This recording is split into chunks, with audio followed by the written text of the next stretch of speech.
Hello and welcome to my video. Today I will be talking about an often overlooked member of the coalition in the Gulf War, my home country of Canada.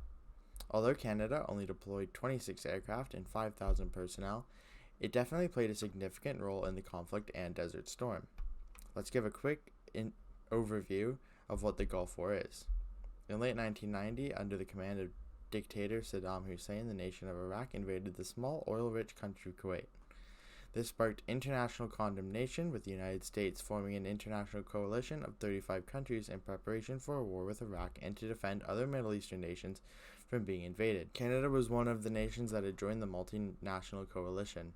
Canada named its operation in the Persian Gulf Operation Friction.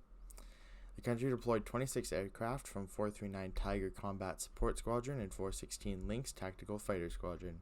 The group took on the nickname of the Desert Cats. The Royal Canadian Air Force was not the only part of the Canadian Armed Forces deployed. Canada also deployed the Royal Canadian Navy with destroyers HMCS Athabascan and HMCS Terra Nova and the supply ship HMCS Protector to the Gulf. Also, Canadian Army personnel were sent out to aid in the ground offensive. But we are here to focus on 439 Squadron and 416 Squadron's role in the Desert Shield and Desert Storm campaigns. The Desert Cats were made up of 26 CF-18 all-weather multi-role aircraft, or F-18s, to Americans and Australians. The CF-18s were first dispatched to Doha Air Base in Qatar. Prior to that, the squadrons had to train for their coming mission. The Canadian Air Force, just as many NATO forces had done, was focused on the Soviets and how to repel a Soviet invasion into Western Europe.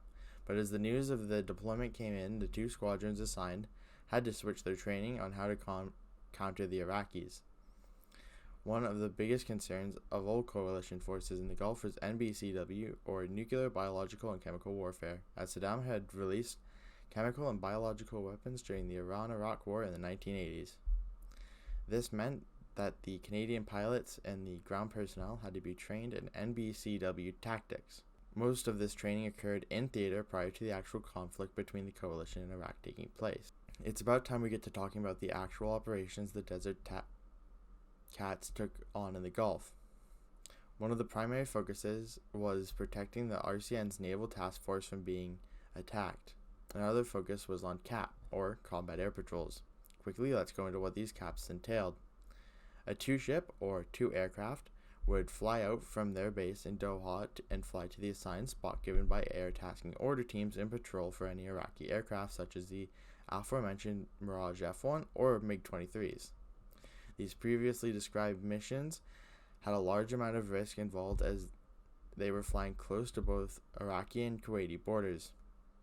If the pilots had even strayed off course just a little, it could have increased the heat in the ongoing crisis and started the war quickly. These combat air patrols on January 16th turned into proper MiG hunting as the Canadian CF-18s were assigned to patrol the skies over Iraq. But combat air patrols weren't the only role the CF-18s and their crews played in the conflict. The CF-18s also took on an air-to-ground role later in the war. A few missions took place deep into Iraq, striking artillery and convoys. The CF-18s weren't the only piece of RCAF equipment deployed, as the transport aircraft such as the CC-130 and the air-to-air refueling aircraft such as the CC-137 Husky, which is a military version of the Boeing 707 that was used as a refueler during Operation Friction. The CC-137s weren't just in the Gulf to serve fuel to the Canadian forces, it also refueled United States air assets such as the Marine Corps FA-18s. One thing that made this process harder than it already was is that for many refuelings, radio silence was in effect.